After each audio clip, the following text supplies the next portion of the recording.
You know, right now as black men, a lot of us know we need to get our health on point. A lot of us know that we may be struggling to take that first step to get that motivation or to just start eating right, to start eating organically. A lot of us right now are just chasing the bag, we're just getting the money. And at the same time, that's all well and good and very necessary. Rick Ross said once, what's all this money if you're shitting on yourself? As much as we're meant to be providers, we're also meant to be protectors. And the first thing we got to protect is this. And the reality is that our bodies, our temples are undernourished right now. They're undernourished physically, undernourished mentally, and undernourished spiritually. And that's based off of what we're feeding ourselves. You know, like your intestines, you know, our intestine looks a lot like our brain because it's meant to digest information, physical information or knowledge information. And there's spiritual food that we also have to feed ourselves spiritually too, to empower ourselves. But right now, a lot of us not getting as much vitamin D as we need to, and a lot of people who end up in the hospital, they're in the hospital because they have low vitamin D. A lot of us aren't being very active, and your blood's not moving, your blood's not flowing, your body isn't getting the nutrients it needs to the different parts of your body. A lot of us aren't eating real food. So you're eating crappy, shitty food, you're naturally, like we are what we eat. And that's bad news if we feed on bullshit. And that goes for the physical, that goes for the mental. When you look at TV, you're seeing a whole bunch of news, a whole bunch of drama, a whole bunch of stress. All that's doing is raising your cortisol, increasing your stress level, and building this spirit of fear within us. And when you have a spirit of fear within you, that's a low vibration energy. So you're naturally opening up yourself to anxiety, grief, stress, and you wonder why we're having these feelings and why we can't get ourselves to focus right. And then spiritually, a lot of us aren't feeding on anything spiritually.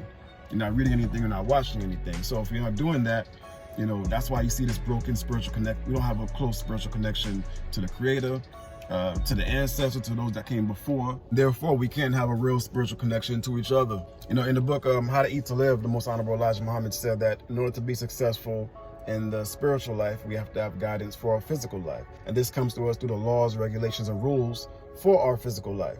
So if we want to do better, if we want to take care of our bodies, we want to be protected outside of just waiting on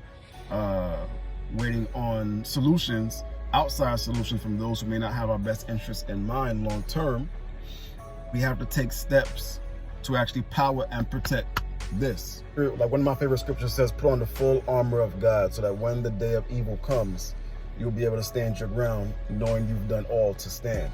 So this is my elevation, you know. I'm training, I'm fasting. You know, I make sure every morning I get up, I do at least, even if I don't go to the gym in the evenings, I'm trying to make sure that in the morning times, I get up and I do my 100 to 200, 300 reps, squats, push-ups, sit-ups, just to make sure that I'm power and protecting this, that I feed myself a word daily, just to make sure I'm power and protecting my spirit, and make sure I feed on knowledge and truth, and, you know, to make sure my mind is powered and protected, because it's all one. It all matters. It all is connected. You know, talking to black fathers specifically, I have 3 young kings myself, and outside of just providing, we're also meant to be their natural protectors. And what I'm doing, I'm starting this 28-day challenge, which I created for myself, and I just want to encourage any and all other black men, black fathers, or black women, anybody who realizes that there's a need to do more to power and protect ourselves instead of just depending on an outside source when our body is a natural healer. This is the temple of God, but God can't dwell in the funky house. And this is a day where we're all being tried. We're being tried physically, mentally, and spiritually. So this is the elevation. This is my elevation. Build with me.